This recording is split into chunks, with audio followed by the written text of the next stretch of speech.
간단하게 수다를 떨고 시작하면은, 근데 여러분들 오늘, 제 생각에 오늘 수업은 좀 길 것 같긴 해요. 죄송해요. 오늘은 아주 빠르게 끝내는 거는 저는 기대도 안 하고 좀 걸릴 것 같습니다. 해야 될 게 좀 많아요. 근데 해야 될 게 많은데, 특히나 좀 항상 이 3주차가 좀 그렇더라고요. 이제 1주차에 인트로덕션 하고 2주차에 파이썬 하고 3주차에 딱 이제 머신러닝 첫 번째 토픽 들어가는데 여기서 중요한 게 되게 많이 나오거든요. 그래서 좀 전반적으로 세팅을 많이 하고 시작을 해야 돼서 사전 강의도 꽤 길었잖아요. 근데 사전 강의만큼 더 가야 될 것 같아요. 네. 그거를 좀 참고해 주시고 지난 실습 시간에 대해서 누가 구글 폼으로 너무 빠르다, 너무 빨랐다. 그리고 이해되는지 안 되는지 물어볼 때는 이해가 안 됐냐고 물어보지 말고 이해한 사람을 물어봐라 라고 하더라고요. 네, 알겠습니다. 무슨 말인지 알겠어요. 근데 이게 좀 아쉬운 게 뭐냐면은 그러니까 월화수목 월수분반 화목분반이 있어서 지금 월요일에 수업한 걸 화요일에 하고 오늘 지금 수업한 걸 목요일에 해요. 그러니까 저는 오늘 한 번 했던 걸 내일 다시 하거든요. 그러니까 지난 실습이 어땠냐면은 월요일 실습 때 제 생각에는 좀 잘 못한 것 같아요. 저는. 근데 화요일 실습 때 진짜 잘했단 말이에요. 화요일에 진짜 띵강이었어요. 띵강이. 근데 화요일 날 녹화를 못 떴어요. 안타깝게도 녹화를 못 떴고 그런 게 좀 있으니까 혹시나 저는 될 수 있으면 진짜 똑같은 내용으로 가르치려고 하고 있는데 다시 보기를 할 때 혹시나 하면은 2분반 걸 보셔도 상관은 없어요. 2분반 거 보셔도 상관없습니다. 그 재생 목록은 올려놓진 않았지만 유튜브에 가면은 1분반 거 따로 있고 2분반 거 따로 있거든요. 네, 궁금하면은 2분반 거 보셔도 사실 상관없을 것 같아요. 그런 게 약간 다를 것 같긴 하네요. 네. 그렇고, 네, 뭐 그런 내용을 얘기를 하려고 했습니다. 재밌는 얘기 하나 있는데, 이따가 쉬는 시간이 있다면은 해볼게요. 이거를 띄운 이유는 사전 강의잖아요. 사전 강의였잖아요. 기출입니다. 기출. 언제 기출이냐? 작년 1월, 작년 1학기 기출입니다. 보이시죠, 이제? 리니어 리그레션 모델과 학습 데이터가 주어졌습니다. 모델은 이렇게 생겼어요. 파라미터를 여기 약간 페이크가 있었던 문제예요. 바이어스를 뒤에다가 넣었거든요. 그래서 틀린 사람이 생각보다 많더라고요. 뭐 올해도 이런 장난을 칠지 안 칠지 모르겠어요. 어쨌든 그리고 데이터가 주어졌어요. 1차원 입력, 1차원 출력인데 여기에 바이어스까지 포함을 한 모델이에요. 데이터 주어졌죠. 뭐 하래요? 노멀 이큐에이션을 통해서 해를 구하고 싶은데 그러려면은 X랑 Y를 어떻게 만들어야 돼? 이거 뭐죠? 디자인 매트릭스 만들어라. 디자인 매트릭스를 만들어야 되는데 이 모양으로 하려면은 Y 햇이 X 세타꼴로 나타나야 돼요. 그러면은 X를 잘 만들고 세타가 세타1, 세타2 순으로 들어가야 된단 말이에요. 제가 명시를 했어요. 바이어스가 뒤로 들어가야 돼요. 여기에다가 1을 넣어야 되고 여기 앞에 컬럼에다가는 0, 1, 2, 1, 2, 3, 4, 4, 5, 5 이렇게 넣으면 돼요. 여기 앞에 거 순서대로 1, 2 이렇게 넣으면 됩니다. 이때 y를 만들어라. y는 이제 여기 뒤에 들어가 있는 요 값을 순서대로 컬럼으로 쌓으면 컬럼으로 만들면 되죠. 아시겠나요? 정답을 말하라 라고 하면은 뭐냐면은 x는 뭐다? 0, 1, 2, 1, 2, 3 요거고 1, 1, 1, 1, 1 차 있는 거 y는 0, 1, 3, 2, 2, 5, 4 이거 쭉쭉쭉 요겁니다. 답은 이거였어요. 아시겠죠? 사전 강의로 낸 문제겠죠? 그리고 이제 B, C가 뭐겠어요? 오늘 하는 내용이 되겠어요. 아시겠죠? 이거 일부러 보여드리는 겁니다. 뭐 하라고? 공부하라고. 시험 문제 이렇게 나올 거니까. 아시겠죠? 여기 보시면 이 B번 미리 볼까요? 파라미터가 현재 시점에서 주어져 있고 이것도 구할 수 있겠네. 전체 샘플의 에러 구해보세요. 이렇게 나와 있네. 이번에는 예측값 빼기 참값으로 제가 정의를 해놨네요. 구하시면 돼요. 뭐 하나 예를 들어볼까요? 뭐 1,1이라고 예를 들면은 지금 파라미터가 1, 1이니까 y 햇을 구하면 세타 1, 세타 2니까 여기다가 1 넣어야겠죠? 그러면은 1, 1, 2 나오겠죠? 예측값이 2가 나올 거예요. 지금 현재 참값은 1이네요. 그러면은 지금은 에러는 플러스 1 나올 겁니다. 이렇게 구하시면 돼요. 이걸 이제 표로 하나 딱 그리면은 맞는 문제예요. 10번은 이제 오늘 하는 겁니다. 아시겠죠? 시험 문제 이렇게 나올 거예요. 제가 말씀드렸죠. 수업했던 내용처럼 나온다고. 근데 막 엄청 꼬우거나 응용하거나 그렇지는 않고 진짜로 수업에서 했던 내용을 알면 된다가 되겠습니다. 네. 여기 그레디언트 구하는 문제 있는데 이건 오늘 하겠습니다. 가봅시다. 오늘 강의 자료 따로 없고 그 사전 강의에 올렸던 그 자료 이어서 하면 돼요. 네. 시작을 해보겠습니다. 오늘 해야 될 내용이 정리가 안 되네. 리니어 리그레션 모델에 대해서 다들 어느 정도 보셨을 거고, 예측을 한다는 거, 그리고 에러를 구한다는 거, 그런 거 어느 정도 머릿속에 있을 거라고 믿어요, 이제. 그리고 디자인 매트릭스를 만드는 거, 그걸 이용해서 노멀 이퀘이션을 통해서 썸 오브 스퀘어드 에러를 최소화하는 해를 클로즈드 폼으로 찾을 수 있다. 까지였죠. 제 기억이 맞다면. 이제 오늘은 두 번째 방법으로 할 겁니다. 두 번째 방법으로 할 건데, 이게 오늘뿐만 아니라 사전 강의도 그래요. 리니어 리그레션이라는 모델이 있고, 뭐 얘의 모델을 배우고, 얘에 대한 코스트를 배우고, 뭐 노멀 이퀘이션을 배우고, 오늘 하게 되는 그레디언트 디센트를 배우잖아요. 근데 특히 이 모델, 코스트, 그레디언트 이런 거는 똑같은 틀을 가져갈 거예요. 다음 주에 리니어 클래시피케이션 하잖아요. 또 리니어 클래시피케이션에 맞는 모델이 나올 거고 거기에 맞는 코스트를 정의를 할 거고 그때 그레디언트 디센트를 쓰면 어떻게 되는지가 나올 거예요. 그러니까 오늘 리니어 리그레션을 해야 되는데 문제는 뭐냐면은 그레디언트 디센트를 할 거거든요. 근데 그레디언트 디센트를 처음 보는 날이잖아요. 그래서 그레디언트 디센트에 대해서 일반적으로 소개를 해야 되고 그거를 리니어 리그레션에 적용했을 때 어떻게 되는지를 봐야 돼요. 그러니까 오늘 그레디언트 디센트인데 하여튼 두 가지 맥락이 있다는 걸 기억해 주세요. 하나는 일반적인 의미로. 제가 사전 강의에서도 말했던 것 같은데 이번 학기에 배우는 많은 머신러닝 알고리즘이 그레디언트 디센트를 쓸 거예요. 리니어 클래시피케이션도 쓸 거고 또 뭐가 있을까? 다른 거는 굳이 유도까지 안 하지만 대표적으로 뉴럴 네트워크가 그레디언트 디센트예요. 그러니까 그레디언트 디센트라는 큰 틀을 가지고 가야 돼요. 그런 맥락에서 설명을 할 거고 그거를 우리가 지금 하고 있는 문제에 적용을 한 버전을 설명을 할 겁니다. 그러니까 요거를 기억하세요. 문 닫아드릴까요? 괜찮은가요? 그냥 할게요. 해봅시다. 여러분들 그레디언트라는 말을 많이 하는데 그레디언트가 사실 뭐냐면 이거 미분이죠. 미분. 그냥 얘기하면 미분인데 그레디언트라는 게 미분에 딱 대응이 되는지 모르겠어요. 왜냐하면은 그레디언트는 정확히 말씀드릴게요. 그레디언트는 주어진 함수가 어떻게 생겨야 되냐면은 벡터에서 스칼라로 가는 함수가 있어야 돼요. 그레디언트라는 말 안에는 이게 반드시 전제되어 있습니다.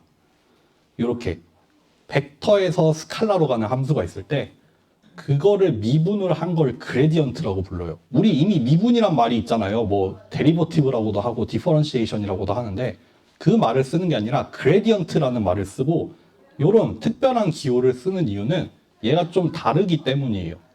그레디언트는 벡터에서 벡터로 가는 함수가 나옵니다. 디멘션은 다 동일해요. 디멘션은 동일합니다.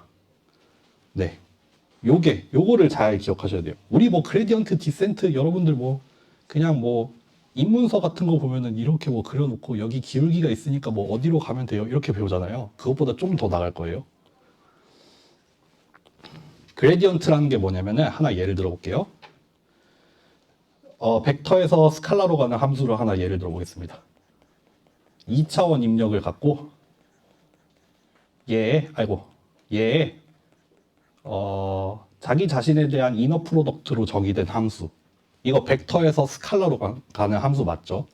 2차원 벡터를 입력을 받아서 스칼라가 튀어나오는 함수예요. 풀어서 쓰면은 x1, x2를 받아서 각각의 제곱을 더하는 이런 함수겠죠. 벡터를 받아서 스칼라를 갈 거예요. 이런 함수가 있어요. 이 함수를 미분하려면 이 함수를 미분한다는 건 그레디언트를 구하는 거예요. 그레디언트. 그레디언트를 어떻게 구하냐면은 우리가 스칼라를 스칼라로 미분하는 건 알아요. 스칼라를 스칼라로 미분하는 걸 우리가 보통 알고 있는 미분이잖아요. 근데 스칼라를, 얘가 스칼라죠. 스칼라를 인풋 벡터로 미분을 하려면은 어떻게 해야 되냐면요. 얘잖아요. 얘를 가지고 미분을 한다면 마찬가지로 동일한 디멘션의 벡터가 나오는데 정확히는 이렇게 쓸게요.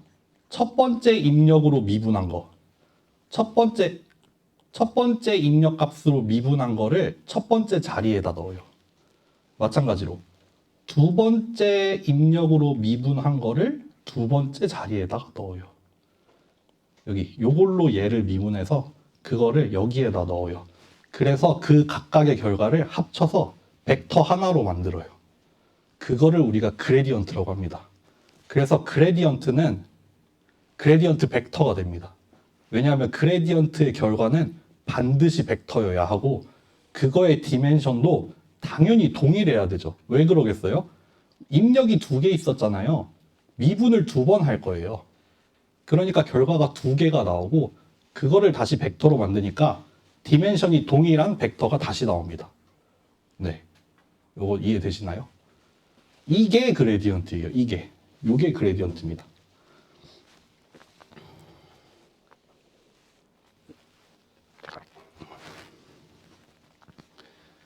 그래서 좀 짚고 넘어가야 할 게 그레디언트라고 하면은 그레디언트 벡터입니다.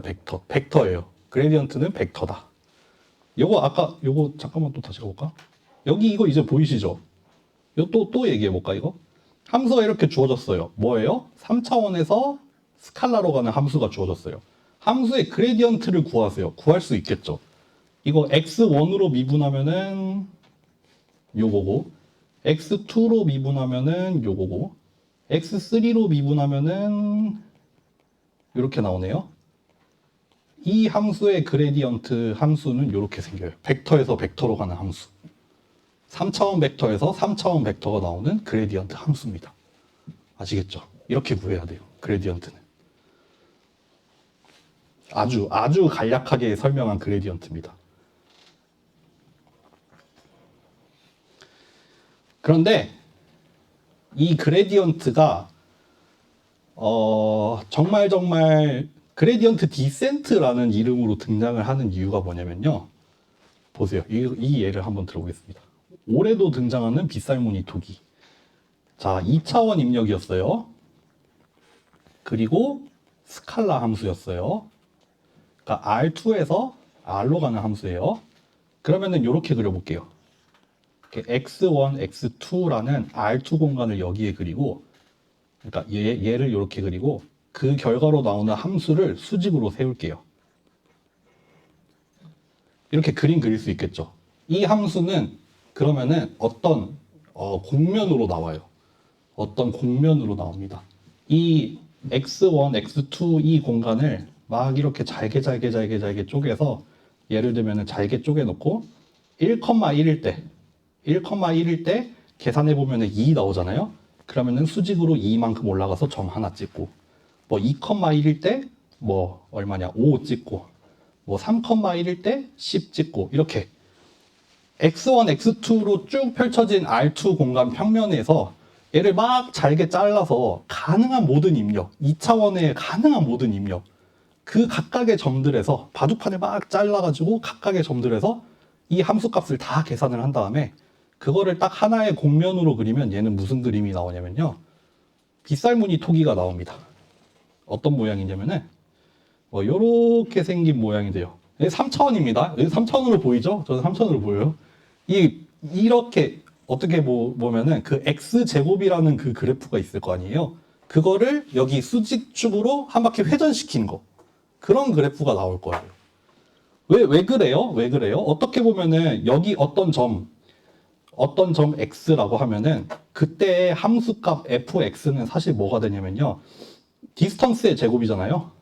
이 점까지 거리의 제곱으로 나온 거예요.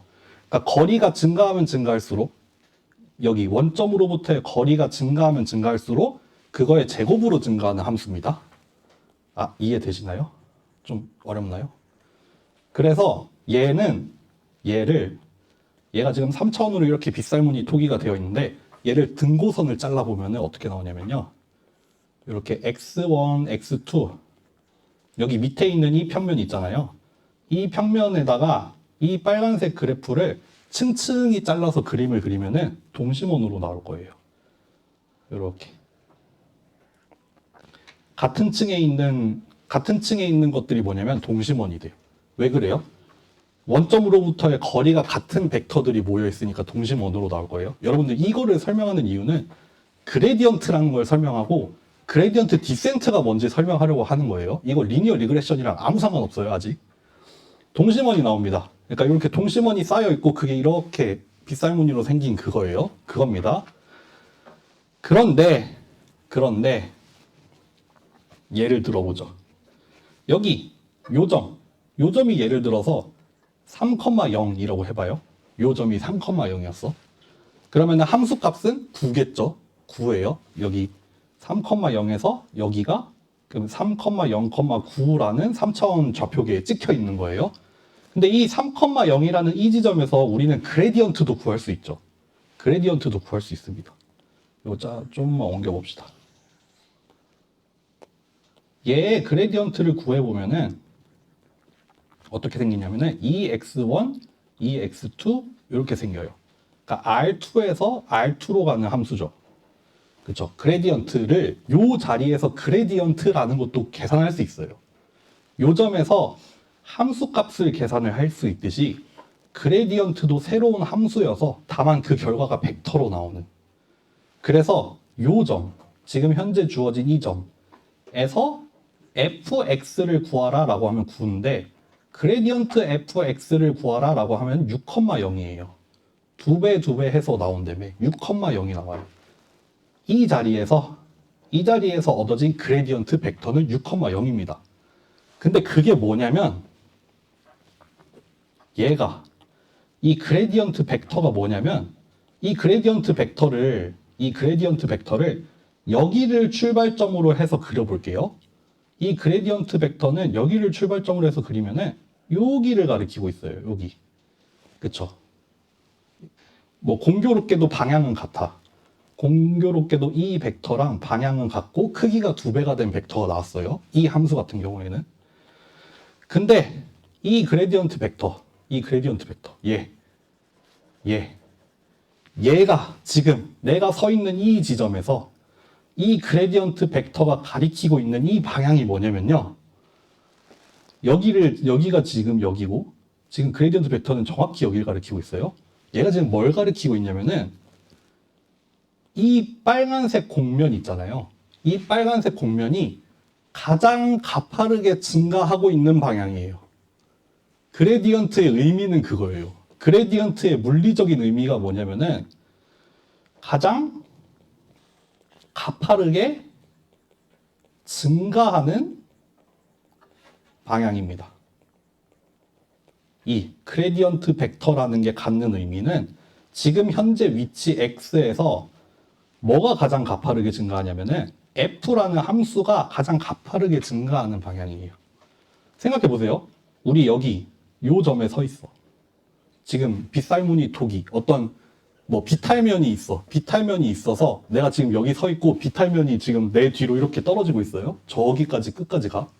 근데 내가 여기서 지금 R2에 있으니까 360도를 회전할 수 있잖아요. 내가 움직일 수 있는 건 이 평면이에요. 여기 땅을 기준으로 해서 이 평면으로 움직이면 이 비탈면을 따라서 올라갈 수도 있어요. 내려갈 수도 있고 변하지 않을 수도 있어요. 등고선을 따라가면. 그쵸? 근데 그 중에 내가 지금 여기서 그레디언트를 구했더니 저기래. 이게 뭐냐면 여기가 제일 가팔라요. 여기가 제일 가파른 방향이야. 네. 그레디언트가 가리키고 있는 방향은 그 방향이에요. 뭐, 여기서 그리면은 그렇게 되는 거죠. 내가 여기를 기준으로 여기로 움직일 수도 있고 이렇게 삐뚤어하게 갈 수도 있고 등고선을 따라갈 수도 있고 반대로 갈 수도 있고 이렇게 빼뚜룩하게 갈 수도 있고 이렇게 갈 수도 있어요. 내가 갈 수 있는 방향이 R2니까 360도야. 근데 어디로 가면은 우리가 산에 있으면은 산 비탈길에서 되게 가파른 방향도 있을 거고 이렇게 갈지자로 가면은 덜 가파르잖아요. 그리고 어떻게 가면은 똑같은 높이로만 갈 수도 있고 어떻게 가면 내려갈 수도 있고 그렇잖아요. 그거예요, 그거. 근데 그 중에서도 그레디언트가 하필이면 어떻게 가리킨다? 제일 증가하는 방향. 제일 증가하는 방향. 거기를 가리키고 있습니다. 항상 거기를 가리키고 있습니다. 네. 그래서 생각보다 왜 이렇게 빨리 나가는 것 같지? 그래서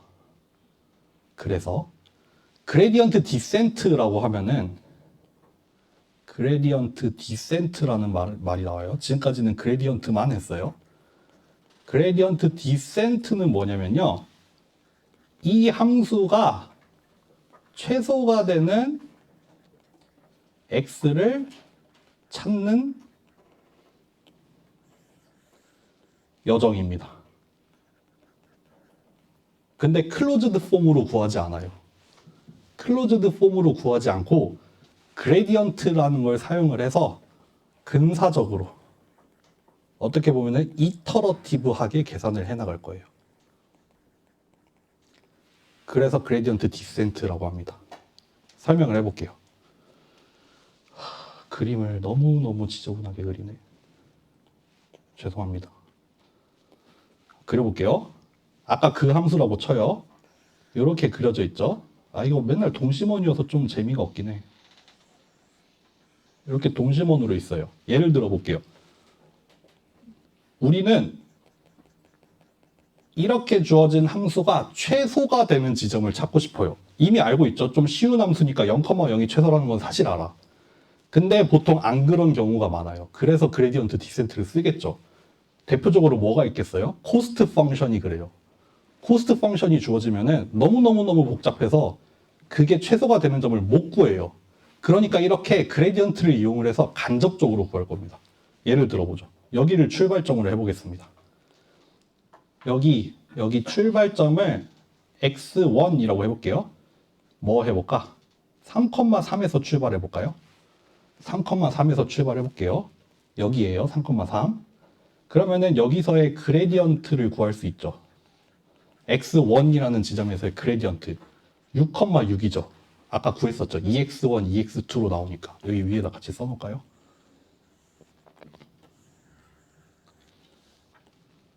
예, 그레디언트 fx는 2x로 나와요. 지금 이 함수 같은 경우에는 6,6이죠. 여기를 가리키고 있겠죠. 우리는 다음 스텝으로 움직일 겁니다. 한 발짝 갈 겁니다. 지금 여기서 출발할 건데 어디로 갈 거냐면 그레디언트의 반대로 갈 거예요. 그래야죠. 왜요? 우리는 이 함수가 최소가 되는 점을 찾아가고 있어요. 근데 제일 가파른 방향이래. 그럼 그거의 정반대로 가야죠. 정반대로 가겠습니다. 정반대로 가는데 요거의 10분의 1씩 움직일게요. 이 그레디언트 벡터에 10분의 1을 해가지고 움직일게요. 그럼 계산할 수 있죠. 3,3 빼기 0.1에 6,6이니까 2.4, 2.4가 나오겠네요. 뭐 여기 어디가 되겠죠? 요 그레디언트 벡터의 반대 방향으로 0.1만큼 곱해서 이동할게요. 출발점은 어디였다? 여기였다. 한 발짝 갔습니다. 또 뭐 하면 되겠어요? 이거를 반복하면 돼요. 이동한 점, 이번에 두 번째 점 여기죠. 그럼 여기서 또 뭐 해야겠어요? 그레디언트를 또 구해봐야 돼요. 그레디언트 구하면 4.8, 4.8 나오겠죠? 그래서 x3로 또 한 발짝 가봅시다. 출발은 여기야. 또 0.1만큼 갈게. 그레디언트 f x2 방향으로. 계산하면 되죠.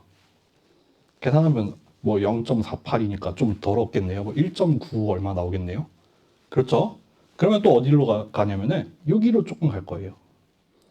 또 여기서 반복하면은 요만큼 갈 거예요. 요만큼 이렇게 갑니다. 그래서 이렇게 쫌쫌따리 해서 이렇게 갈 겁니다. 요게 그레디언트 디센트입니다, 여러분들.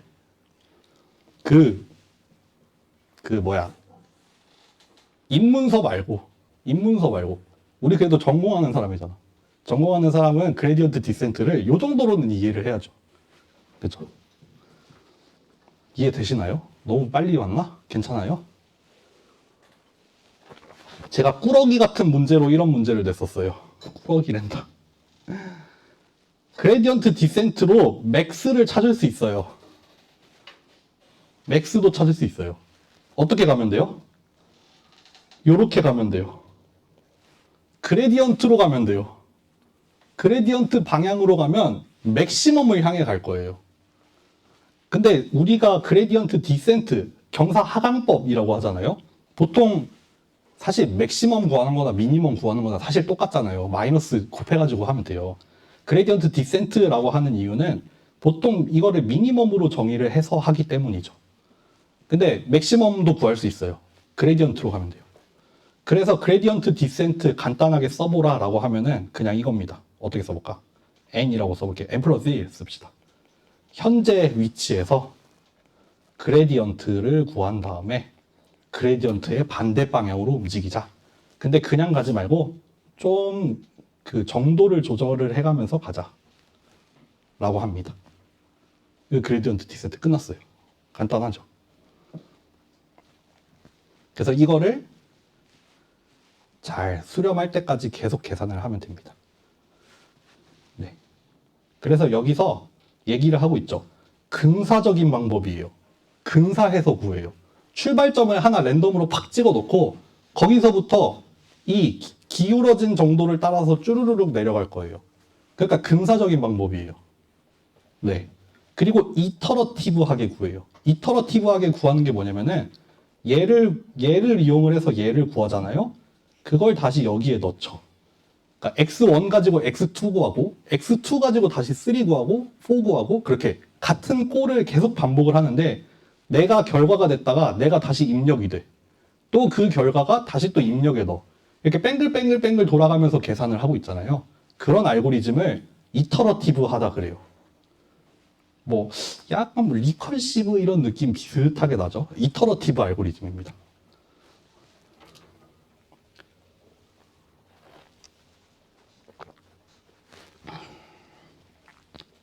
해보실래요? 이거 구할 수 있을 것 같아요? B번 한번 구해보세요. 여러분들에게 시간을 드리겠습니다. 기출을 풀어봅시다. 여기 보시면은 러닝 레이트 에타를 주어줬어요. 10분의 1만큼 가래.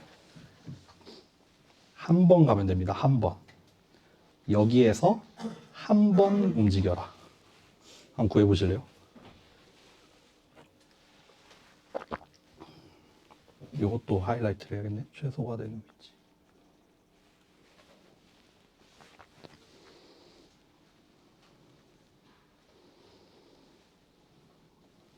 저도 구하고 있을게요. 아까 그레디언트를 구했는데.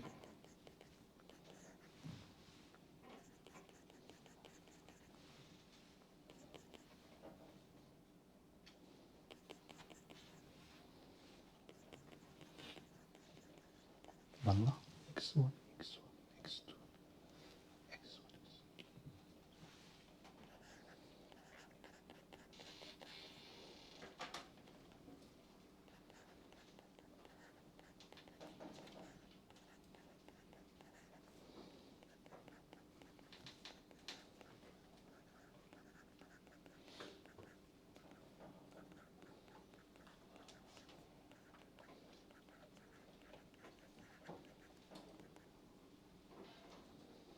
얼마냐? 0.7, 0.8. 구하신 분 구하셨나요? 뭐라고 물어보라 했지? 구하신 분이라고요? 나는 구했다. 한 분 손을 당당하게 들었습니다. 솔직히 다 몇 명 더 구했으면서 손 안 드는 거 알아요. 이거 맞나요? 저는 이렇게 놨어요. 0.7, 0.8, 0.6. 볼게요. 그레디언트 함수부터 구해놨어요. 일단 그레디언트 함수를 구하긴 구해야 돼요. 그거는 편미분을 하면 되죠. 편미분은 하실 수 있으리라 믿어요. 그냥 다항 함수의 미분이에요. 거기에다가 현재 위치를 넣어서 현재 위치에서의 그레디언트 벡터를 하나 평가를 해서 구했어요. 3, 2, 4래. 지금 1, 1,1이라는 위치에서 3, 2, 4. 이거는 이제 그림으로도 못 그려요. 3차원이라서. 근데 어쨌든 요 벡터예요. 그럼 저기로 가면 제일 가파르게 증가할 거라서 나는 거기에 반대 방향으로 얼마만큼? 10분의 1만큼만 해서 움직일래. 그럼 여기네요. 한 발짝 움직이면 여기에요. 그럼 이제 시험 문제가 2번 움직여라 라고 하면 한 번 더 하면 돼요, 이거를. 네. 그랬던 적도 있어요. 2번 구해라. 아시겠죠? 그러니까 그레디언트 디센트라는 거는 굳이 머신러닝에 한정이 돼서 사용이 되는 게 아니라 우리가 나중에 최적화라는 것도 간단하게 보긴 할 텐데 이렇게 어떤 함수의 최소나 최대를 구하려고 하는 그냥 보통의 방법이에요. 일반적인 방법입니다. 다만 필요로 하는 조건이 좀 있겠죠. 미분이 가능해야 돼요. 그레디언트를 구할 수 있을 때만 쓸 수 있겠죠. 근데 어쨌든 머신러닝에만 사용되는 건 아니고 그냥 다 쓸 수 있다. 근데 그 중에서 머신러닝에서도 쓰더라. 네. 그런 얘기입니다. 그래서 그레디언트 디센트에 대해서 그런 얘기가 안 나오나? 그런 얘기가 안 나오네. 제가 직접 말로 하겠습니다. 그레디언트 디센트는 요구를 하는 것들이나 특징이 좀 있는데 일단 미분이 가능해야 되죠. 매끄러워야 돼요. 연속일 뿐만 아니라 될 수 있는 미분까지 가능해야 돼요. 문제는 가장 큰 문제, 진짜 가장 치명적인 문제. 글로벌을 보장을 못합니다.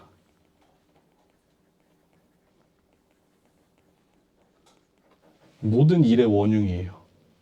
그레디언트 디센트는 글로벌 미니멈을 보장을 못해요. 이렇게 생겼어. 1차원이야. 여기서 출발하잖아요. 여기서 끝날 수도 있어요. 운 좋게 여기서 출발하면 여기서 끝나겠지만 요런 데서 출발하면 여기서 끝날 수도 있어요. 몰라요. 모릅니다. 이게 글로벌 미니멈이 항상 맞다, 항상 틀리다도 아니고 모른다가 정확하죠. 모른다. 그러니까 그런 걸 우리가 로컬 미니멈이라고 하거든요. 로컬 미니멈에 빠질 수 있다. 근데 로컬 미니멈인지 판단하기도 어렵죠. 일단 들어왔어. 일단 여기 안에 들어왔어. 근데 이게 지금 여기 그냥 이 동네의 일진인지 아니면 전국 일진인지 몰라요. 알 수 없어요. 네. 그렇기 때문에 아까 말씀드렸던 러닝 레이트를 빼먹고 왔네.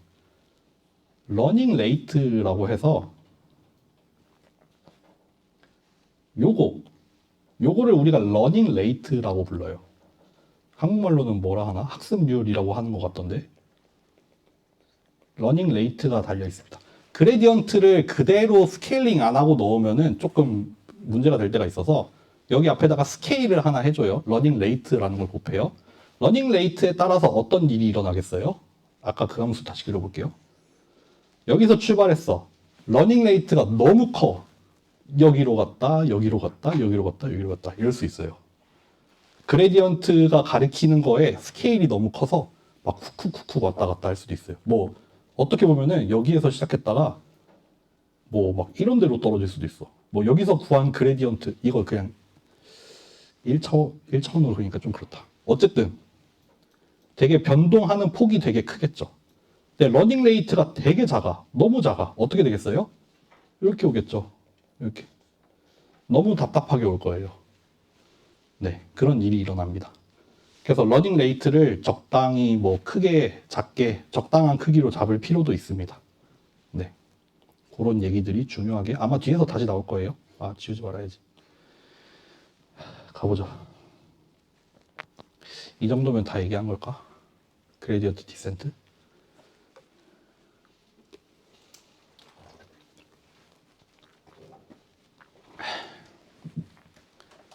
그럼 이제 그거를 리니어 리그레션에다가 적용을 한번 해보죠. 리니어 리그레션에다가 적용을 해보겠습니다. 오늘 주요한 얘기가 많이 나오겠네요. 리니어 리그레션 모델 뭐 다들 장착돼 있으리라 믿어요. 늦게 들으신 분들은 어제 자정 다 돼서 들었겠지만 리니어 모델이 있어요. 여러분들 요렇게 기술이 되어 있으면은 이거는 모든 샘플에 대해서 다 기술이 되어 있는 거죠.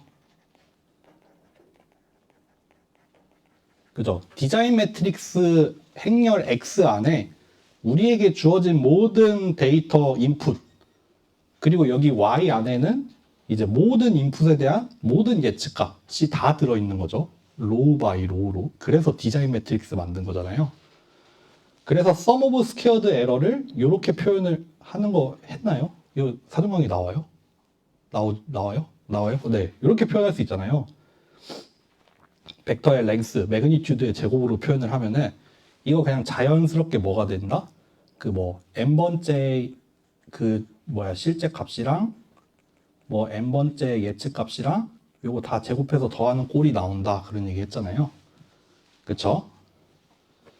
요렇게 정의를 한 우리의 함수가 있습니다. 우리 함수. 아까는 여러분들 이거를 fx라고 썼는데 우리의 함수는 세타가 주인공이에요. 아까 x였던 게 세타라고 보시면 돼요.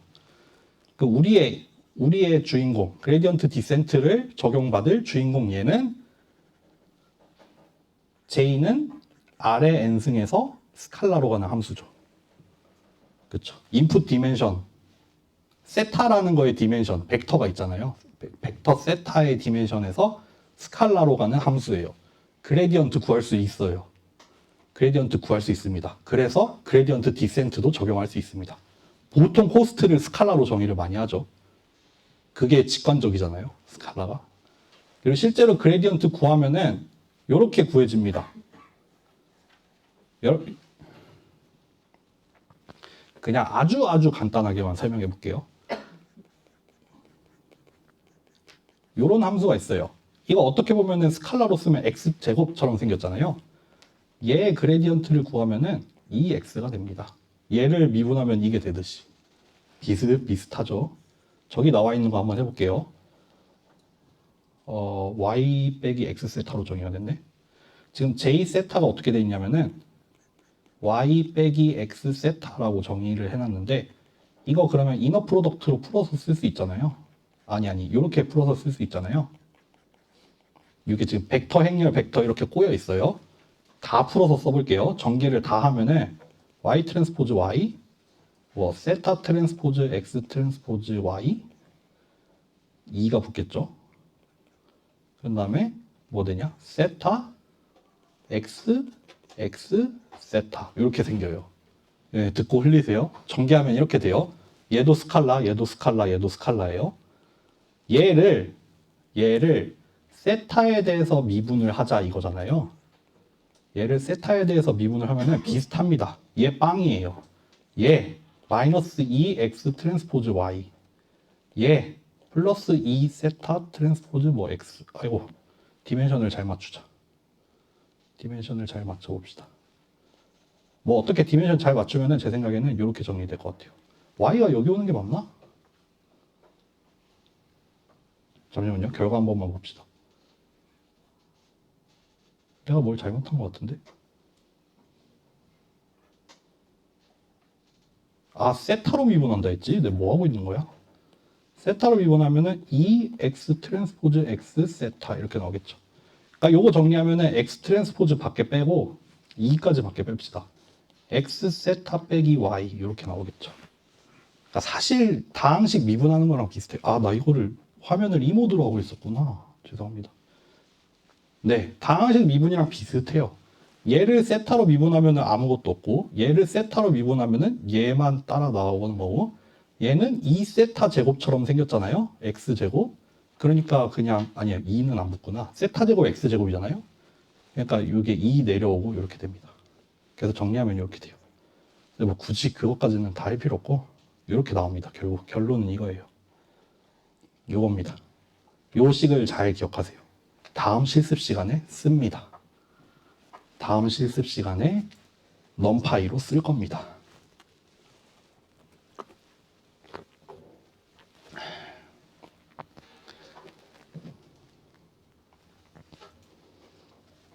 그래서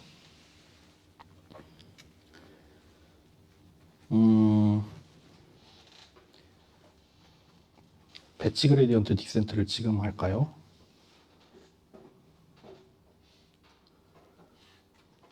지금 합시다.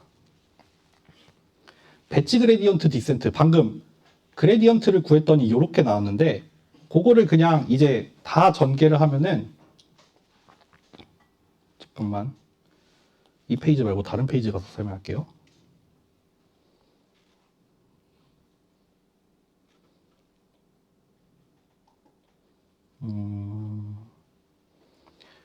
이거 뭐라고 설명할까? 여기서 이제 이거를 먼저 설명할게요. 우리 그 뭐였냐면은, 그 강의 자료를 차라리 열어볼까요? 제가 인트로덕션 하던 시절에 이런 얘기를 했습니다. 무슨 얘기를 했냐면, 이제 떡밥 회수 어디 갔어? 여기 있습니다. 다음번이라고 써놨네. 배치 러닝, 미니 배치 러닝, 온라인 러닝이라는 게 있다. 그래서 이거는 지금 설명하기는 어렵고 그레디언트 디센트를 해야 설명이 좀 가능하다, 그런 얘기를 했었어요. 요거까지만 하고 싶시다. 뭐냐면은 지금 우리가 다루고 있는 그레디언트가 아까 어떻게 생겼냐면은 이렇게 생겼어요. 이렇게 생겼거든요.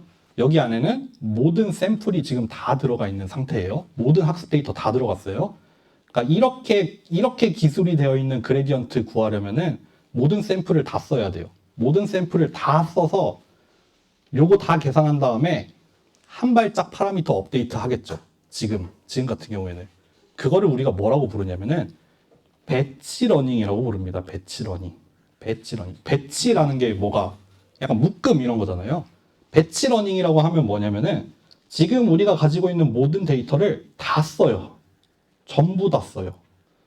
전부 다 써서 전부 다 한 번에 써서 파라미터를 딱 한 번 업데이트 할 거예요. 배치 러닝. 데이터를 다 써서 파라미터를 딱 한 번 업데이트 합니다. 지금 요 식으로 하면은 배치 러닝이 돼요. 네. 그게 아니라 반대로 정반대에 있는 건 뭐냐면은 온라인 러닝이 있어요. 온라인 러닝. 이거는 뭐냐면은 딱 한 샘플만 사용할 거예요.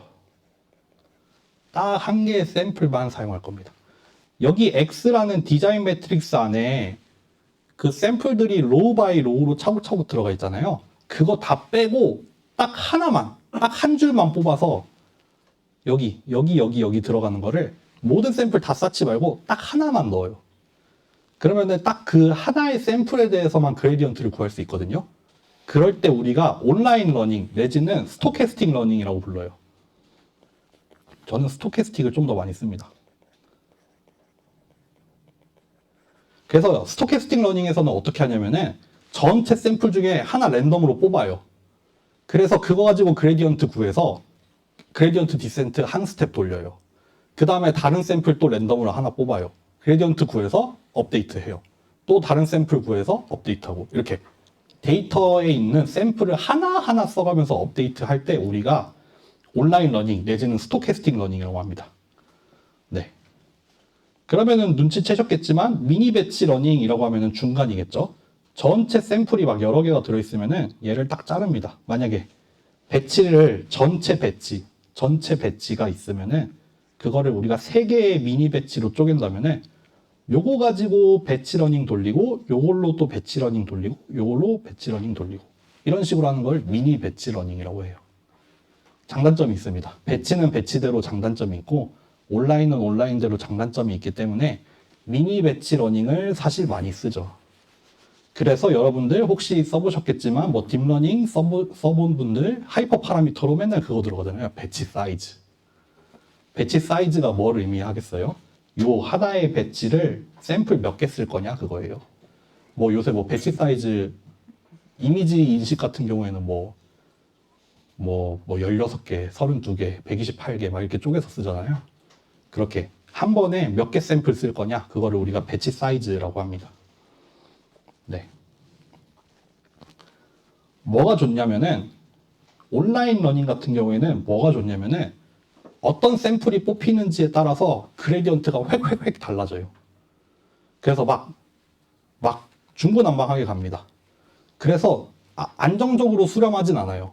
그 그레디언트 디센트 따라가면은 이렇게 깨끗하게 저기 지점을 향해 가야 될 것 같은데, 온라인 러닝 같은 경우에는 어느 샘플이 뽑히느냐에 따라서 그레디언트가 막 달라져요. 그래서 휙휙휙휙 움직입니다. 불규칙하게 접근한다고 해놨네요. 근데 뭐에 유리해요? 로컬 미니멈에서 빠져나갈 찬스가 생겨요. 아까 로컬 미니멈 어디였죠?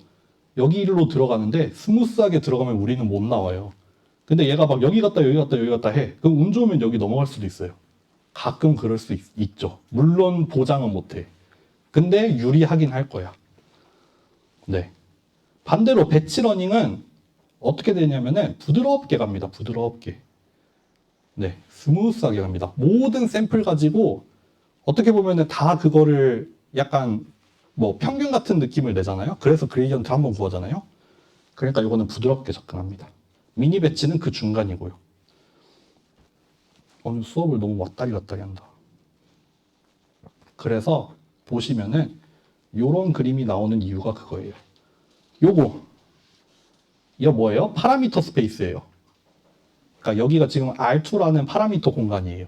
여기에 아마 스칼라 함수가 정의가 되어 있었겠죠? 배치 러닝을 따라가는 게 여기 배치 러닝이 뭐예요? 파란색. 스토캐스틱 러닝이 뭐예요? 빨간색. 그러니까 한 점 한 점 지금 이동해 간 거예요. 뭐 여기서 그레디언트 구해가지고 여기로 이동하고 여기서 구해서 이동하고 그거를 2차원에서 이동을 한 거예요. 다르죠. 상반되죠.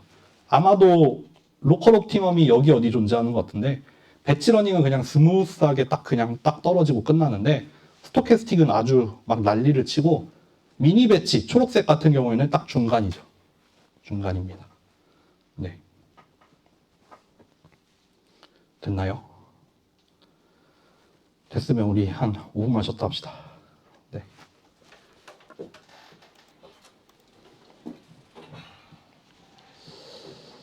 지금 54분. 뭐 간단하게 수다라도 하나 떨어드릴게요. 오늘 제가 수업이 3개가 있고 이게 마지막인데 그 점심때 1시에는 무슨 수업이 있냐면요. 대학원 수업이 있어요. 대학원 컴퓨터 비전이라는 수업을 하고 있는데 그거는 그냥 맨날 실습이랑 이론이랑 같이 하려고 비대면으로 하고 있거든요. 비대면으로 하고 있는데 오늘 무슨 일이 있었냐면은 제가 사무실이 원래는 만회관이었는데 최근에 신공학관으로 옮겼어요. 이번에 자리가 나가가지고 신공학관으로 옮겼는데 거의 개강 며칠 전에 이사를 했죠. 근데 만회관에 있을 때랑 신공학관에 있을 때랑 사무실이 뭐가 다르냐면요. 여기 카드 찍고 열잖아요. 카드 찍고 여는데 만회관은 열어 놓을 수 있어요. 그러니까 내가 해제하면은 열려 있어서 내가 문 열었다 닫아도 열려 있어. 근데 내가 잠금하면은 이제 잠기는 거예요. 그러니까 맨날 출근하면은 열어놓고 그냥 그러고 왔다 갔다 했죠. 근데 신공학과는 그런 게 없어서 닫으면 잠겨요. 닫으면 무조건 잠겨요. 이게 뭐 해제해놔도 열었다 닫으면 다시 잠겨. 그래서 내가 나갔다가 들어오려면은 반드시 카드나 핸드폰을 챙겼어야 된단 말이에요. 근데 그게 좀 적응이 안 되고 있어서 그래도 지금까지는 아직 경비 아저씨 부른 적이 없었는데 오늘 무슨 일이 있었냐면은 비대면 수업을 사무실에서 하고 있다가 한 30분 40분 지나면 제가 맨날 쉬잖아요. 좀만 쉴게요. 저 물 떠올게요. 라고 하면서 컵만 들고 나갔어. 컵만 들고 나가서 들어오려고 하니까 못 들어가는 거예요. 못 들어가니까 저희 대학원생 실험방이 근처에 있었단 말이에요. 거기 수업 듣는 애 있으니까 거기 빨리 들어가가지고 걔 이름 윤주인데 윤주야 나 채팅 좀 하나만 써달라고. 지금 교수님이 나왔는데 카드를 안 챙겨 나와서 지금 갇혀 있다. 좀만 기다려 달라. 그래가지고 그렇게 일단 채팅에다가 알리고 경비 아저씨 부른 다음에 문 열고 들어가서 그러고 다시 수업을 했죠. 너무 웃겼어요 오늘.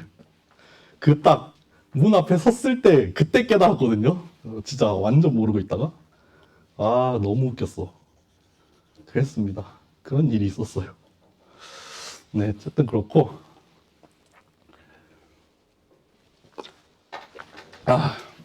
오늘 남은 시간을 어떻게 써볼까 하냐면은 리니어 리그레션을 한번 싹 정리를 간단하게 해보고 그냥 막 의미 이런 거 말고 다음번에 실습해야 되니까 실습하려면 기억해야 될 것들 따다다다닥 하고 그리고 그레디언트 디센트를 조금 해석하는 느낌을 한 번만 보고 끝낼게요.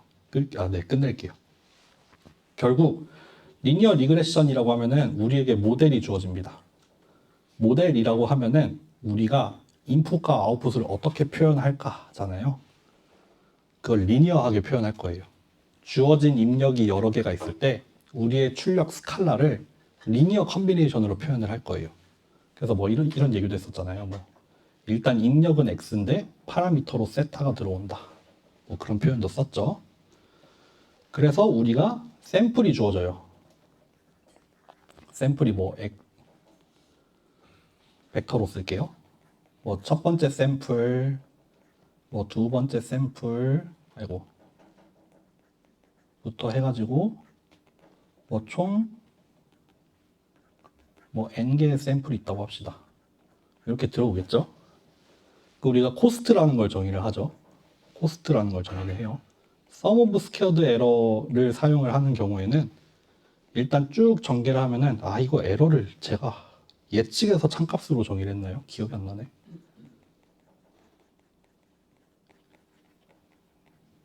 이렇게 에러 내가 지금 가지고 있는 샘플에다가 예측을 한번 해보고 실제 나왔어야 되는 정답이랑 비교를 해서 제곱해서 다 더해 를 코스트로 삼기로 했었죠.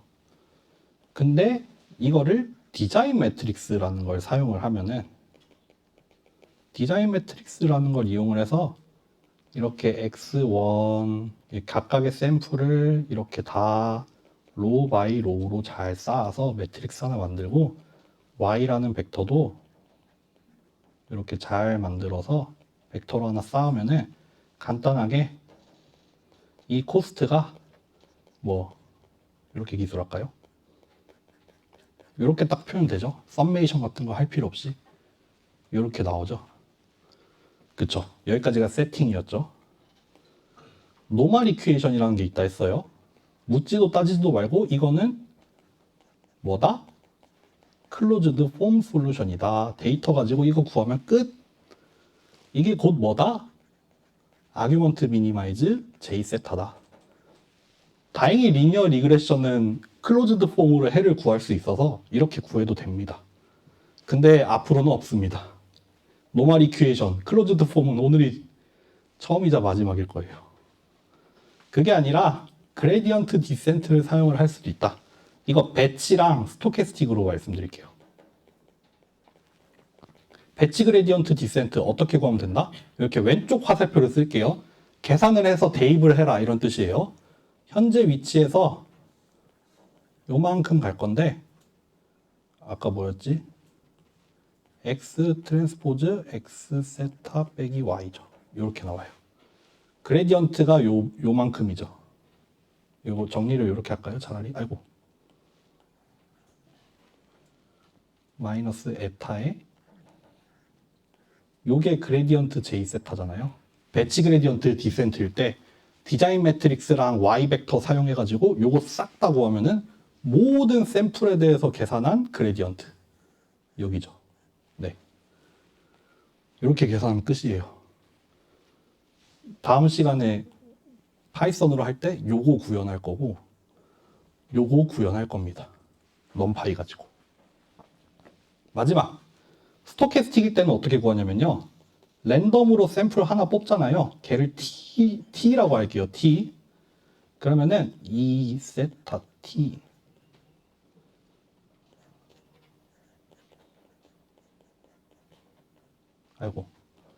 이거 좀 깔끔하게 써야겠다.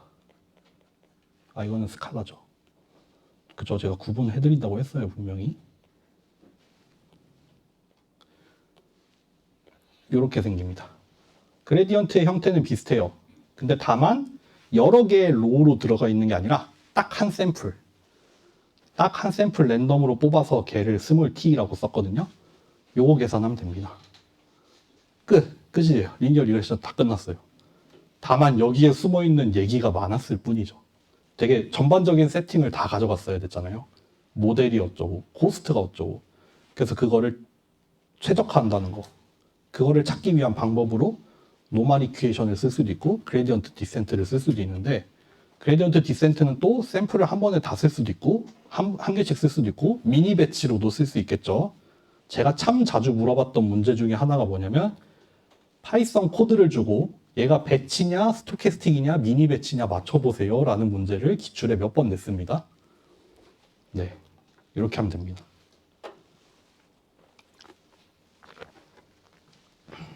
강의 자료에 있는 것 중에 빼먹은 거 없나 좀 보고, 마지막으로는 요 식을 잘 살펴보고 끝낼게요. 이번 학기에 처음 시도하는 내용인데 한번 해보겠습니다. 일단 배치 그레디언트 디센트를 돌린 건데, 아무래도 지금 이게 1D 입력, 1D 출력을 말하고 있는 것 같아요. 그러니까 여기가 입력이고 여기가 출력이에요. 그리고 아마도 바이어스도 넣은 것 같아요. 그러면 초기 파라미터, 뭐 세타 제로라고 할까요? 그 배치 그레디언트 디센트 시작할 때 세타 제로가 있을 거 아니에요. 세타 제로가 주어지면은 우린 모든 입력에 대해서 모든 출력 계산할 수 있죠. 그게 이 빨간색이에요. 그럼 여기서 에러 구할 수 있겠죠. 여기 파란색까지의 거리, 수직한 거리 다 계산해가지고 제곱해서 더하면 그때 코스트일 거예요. 그게 얼마다? 이만큼이다. 6천 얼마다. 근데 여기서 그레디언트를 구했을 거예요. 그레디언트를 구했고 그거 가지고 업데이트를 한 게 세타 1이 되겠죠. 여기네요. 에러가 줄어듭니다. 또 한 번 더 가요. 줄고 해서 점점 이렇게 접근을 합니다. 근데 여기에 그려놓은 거는 입력과 출력에 대해서 그려놓은 거예요. 아까 그린 그림들의 축이 뭔지 잘 기억하세요? 아까 이렇게 그려놓고 이렇게 그린 거는 여기가 코스트가 되는 거죠. 여기가 파라미터가 되는 거고, 언제 어떤 그림을 그렸는지 잘 기억하세요? 네. 그래서 배치 그레디언트 디센트고요. 이것도 한번 읽어볼게요. 이게 빨간색이 아닌가? 네. 배치 그레디언트 디센트. 배치는 한 번 스텝, 파라미터 한 번 업데이트 할 때 배치 전체에 대해서 계산을 해야 돼요. 그러니까 데이터셋, 샘플의 개수가 커지면 속도가 당연히 느려집니다. 네. 그리고 러닝 레이트라는 게 있었죠. 러닝 레이트라는 게 있어서 우리가 하이퍼 파라미터라고 해요. 하이퍼 파라미터. 파라미터에 대한 파라미터예요. 하이퍼 파라미터. 그래서 지금 파라미터 세타 같은 경우는 이제 그냥 파라미터잖아요. 모델을 기술하는 데 필요한 파라미터 세타잖아요. 근데 이 하이퍼 파라미터 같은 경우에는 예를 들면은 러닝 레이트 같은 거. 학습을 돌려야 되는데 필요한 우리가 정해야 되는 하이퍼 파라미터. 예를 들면 배치 사이즈 이런 거 하이퍼 파라미터죠. 그 전체를 돌리는데 파라미터가 더 필요해서 그거를 하이퍼 파라미터라고 합니다. 러닝 레이트가 너무 작으면은 당연히 오래 걸리겠죠. 한 번에 너무 조금씩 가니까. 반대로 하이퍼 파라미터가 너무 크면은 지나갈 수도 있어요. 네. 그치만 다 장단점이 있다. 뭐 어떤 애는 얘 같은 경우에는 빠져나갈 수가 있고 얘 같은 경우에는 안정적이겠죠. 네. 지나칠 일이 없겠죠. 너무 빠른가요? 그래서 러닝 레이트를 컨스턴트하게 두지 않아도 돼요. 보통은 우리가 그 점점 학습을 진행할수록 우리에게 필요한 러닝 레이트는 점점 작아지는 게 좋겠죠. 처음에는 좀 큼직큼직하게 움직이면서 탐색을 하다가 어느 정도 다가갈 테니까 그때 다가가면 다가갈수록 러닝 레이트를 낮추면 좋을 거예요. 그러니까 그냥 컨스턴트하게 그냥 이렇게 고정을 해놓고 써도 상관은 없는데 뭐 할 수 있다면은 뭐 요런 꼴을 사용을 한다거나 다 요런 모양이에요 결국.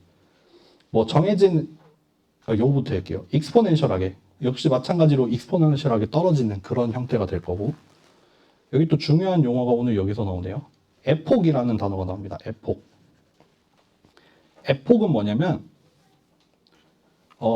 전체 데이터를 다 썼을 때 전체 다 쓰면은 한 에폭이에요. 우리가 데이터가 100만 개가 있어요. 100만 개를 가지고 배치 그레디언트 디센트를 쓴다고 하면은 100만 개 가지고 그레디언트 구해서 업데이트하고 끝이잖아요. 그러면은 에폭 한 번 돌린 거예요. 근데 100만 개 가지고 한 번 업데이트하고 또 100만 개 가지고 똑같은 100만 개 가지고 또 업데이트해. 그럼 에폭 두 번, 세 번, 네 번 이렇게 에폭이라고 합니다. 그러니까 예를 들면은 이렇게 생각해 볼까요? 우리가 데이터가 100만 개가 있어. 근데 미니 배치를 적용을 할래. 미니 배치를 적용을 하면은 미니 배치를 적용을 하는데 배치 사이즈를 예를 들면은 100개를 해볼게요. 그러면은 이 말인즉슨 미니 배치가 몇 개가 나와요? 10,000개가 나오겠죠. 그렇죠. 100개씩 쪼개서 10,000개를 가지고 가겠단 말이에요. 그러니까 이 미니 배치를 할 때 파라미터를 10,000번 업데이트 하겠죠.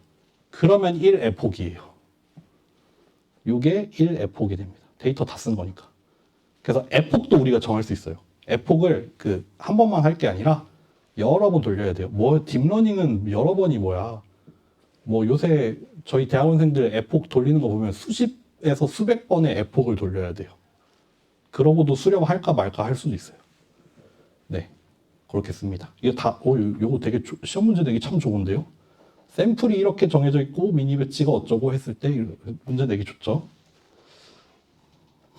네, 그렇습니다. 그래서 뭐 스텝 디케이는 에폭 할 때마다 어떻게 줄여라 이건데 뭐 그냥 읽어보시면 되겠습니다. 배치 그레디언트, 스토캐스틱 그레디언트 디센트 아까 이 꼴 얘기 드렸죠. 요거에 대해서 좀만 고찰을 하고 끝낼게요.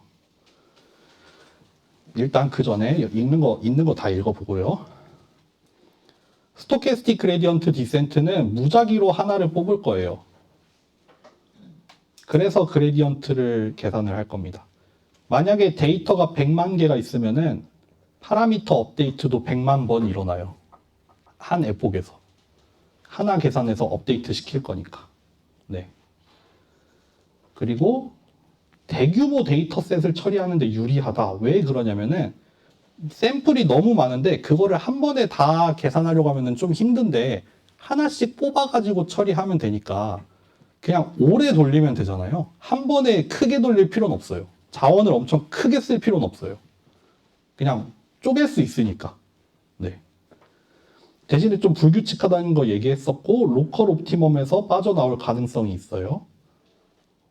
지속적으로 움직일 수 있고요. 근데 이거는 전혀 다른 결의 얘기가 마지막에 써있네요. 너가 그래봤자 그레디언트 디센트여서 네가 배치가 됐든 스토캐스틱이 됐든 글로벌은 보장 못해. 이건 태생적인 한계죠. 네.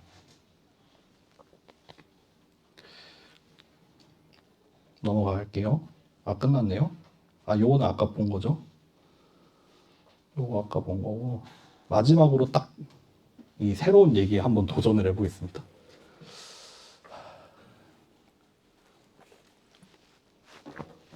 그레디언트 디센트를 통해서 유도가 된 식이 있잖아요.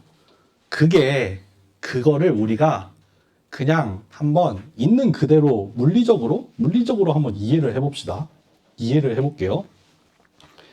우리가 예측을 하잖아요. 예측을 이렇게 하고 있잖아요. 파라미터 세타 벡터랑 인풋 벡터 x를 가지고 예측을 해요. 예측을 합니다. 근데 뭐 어떤 샘플을 하나 넣어가지고 예측을 했어요.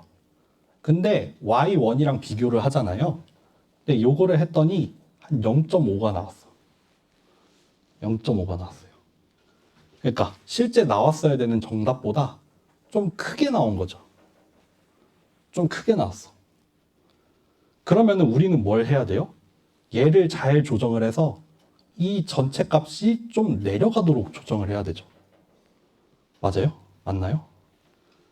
지금 이 상황에서 파라미터 세타를 잘 조정을 해서 제가 좀 작아져야 돼. 그 작아지는 거를 어떻게 지금 결정하고 있냐면은 보세요. 에러죠, 에러. 에러가 0.5였어요. 스칼라죠. 여기에다가 뭘 곱해요? x1을 곱해요. 그래서 얘를 요렇게 빼죠. 새로운 파라미터를 이렇게 구하죠. 새로운 파라미터를 이렇게 구합니다. 이거를 한번 잘 봅시다. 다시 아까 그걸 잘 기억해 주세요. 지금 주어진 이 x1이라는 샘플은 좀 예측이 커. 그래서 예측 값을 좀 줄여주고 싶어.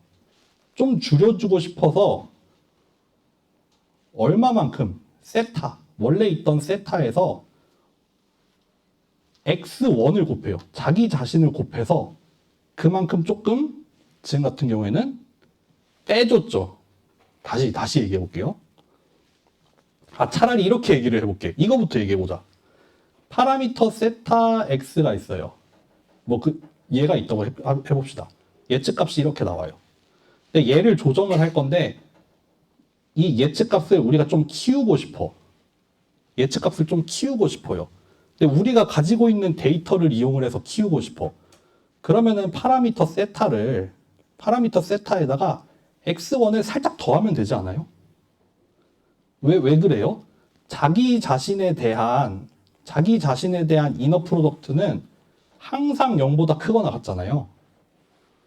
그쵸? 자기 자신에 대해서 이너 프로덕트 구하면은 이거 전부 다 제곱해서 더하는 게 되니까 무조건 0보다 크잖아요. 그러니까 어떤 x1을 넣었을 때 예측이 얼마가 뿅 튀어나오는데 우리는 얘를 좀 증가시키고 싶어요. 그러면은 이 파라미터 세타에다가 요런 성분을 살짝 더 넣어주면은, 그럼 새로운 파라미터를 이렇게 써볼까요? 그러면은 새롭게 예측하게 되는 얘는 원래 파라미터보다 x1만큼 더 들어가서 이렇게 예측을 하겠다는 거잖아요. 이거 그러면은 원래 했던 예측보다 무조건 더 커지잖아요. 그쵸? 그러니까 뭐였어요? 다시 한번 잘 기억해 보세요. x1이라는 이 샘플은 예측값이 좀 부족했나 봐. 그래서 좀 더 키우고 싶었어.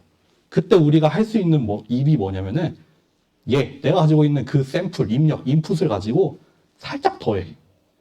그러면은 예측값이 올라갈 수 있잖아요. 그쵸? 그렇겠죠? 그게 여기 잘 담겨 있네요. 근데 여기서는 심지어는 어떻게 한다? 뭐에 비례하게 해요? 심지어는 에러에 비례하게 그만큼 성분을 추가할 거예요. 지금 주어진 이 샘플이 똑같은 예제로 한번 해봅시다. 키워야 되는 예제로 한번 다시 도전해 볼게요.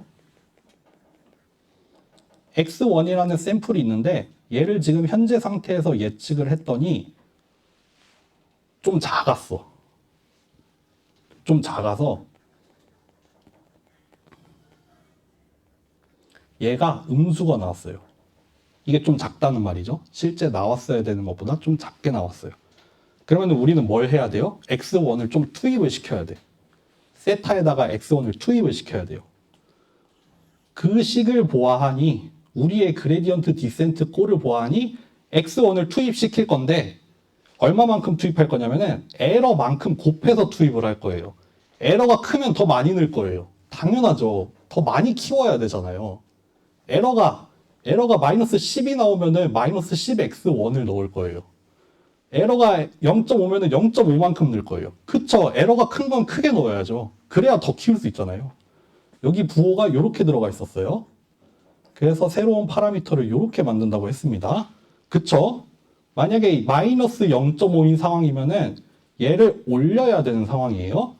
요거를 다 곱하면은 플러스 x1이 나오겠네요. 마이너스 0.5니까. 만약에 마이너스 10x1이면은 플러스 20x1으로 나오겠네요. 일단 부호부터 볼까요? 지금 여기가 지금 에러가 마이너스라는 말은 뭐예요? 더 키워야 되는 상황이다. 그렇기 때문에 투입을 플러스로 해줘야 되죠. 그러니까 여기에 마이너스가 붙었겠죠. 그리고 여기 에러가 크면 클수록 더 많이 반영을 해줘야죠. 더 수정해야 될 값이 더 커요. 그렇겠죠. 그렇습니다. 이게 좀 이해가 되시나요? 이번 학기 처음 시도하는 내용이에요. 나중에 리니어 클래시피케이션에서도 이거를 퍼셉트론 알고리즘에서 이거를 좀 하긴 하는데 제 생각에는 하는 김에 다 하는 것도 좋을 것 같아서 나름 합리적인 방법입니다. 이게 우리가 리니어 리그레션을 쭈루루루 해왔던 과정을 보면은 코스트라는 걸 잘 정의를 하고 그거를 미니마이즈 하는 방법을 잘 정의를 해서 얻은 식이 뭐였냐면은 요렇게 생긴 식이었어요. 스토캐스틱 그레디언트 디센트라고 하면은 요렇게 생겼잖아요. 근데 요 식을 그냥 있는 그대로도 잘 살펴봤더니 나름 말이 되잖아요. 파라미터에다가 내가 지금 부족한 부분을 계속해서 필요한 만큼 더하던가 필요한 만큼 빼고 있어요. 그거를 부호는 부호대로 맞춰서 하고 있고 에러는 에러에 비례하게 점점 크게 하던가 작게 하던가 그렇게 넣고 있죠. 네. 요 식을 보고 그렇게도 해석을 할 수가 있겠죠. 네. 좀 될까요? 리니어 클래시피케이션에 가면은 요거랑 똑같이 생긴 식이 한 번 더 나옵니다. 그거는 이제 리니어 클래시피케이션이라는 모델에서 우리가 코스트를 또 새롭게 정의를 하고 또 거기에 맞춰서 그레디언트 디센트를 유도를 할 텐데 요거랑 똑같은 모양이 또 나와요. 그게 사실은 뭐라고 하면 좋을까? 말이 되는 방법이라는 얘기죠. 리니어 리그레션에서도 나름의 논리를 갖춰서 유도를 했더니 얘가 나와. 리니어 클래시피케이션에서도 나름의 논리를 갖고 유도를 했더니 요 식이 또 나와. 그러면은 이 식은 제법 괜찮은 식이라는 말이 되죠. 서로 다른 과정을 거쳐서 똑같은 결과에 도달을 하니까요. 그래서 뭐 그런 얘기가 나올 겁니다. 리니어 리그레션과 동일한 거는 뭐 리니어 클래시피케이션에서는 뭐 로지스틱 리그레션이다 뭐 그런 얘기가 true, false로도 나왔던 적이 있는 것 같거든요. 기억이 안 나네. 어느 학기에 한번 낸 적이 있어요.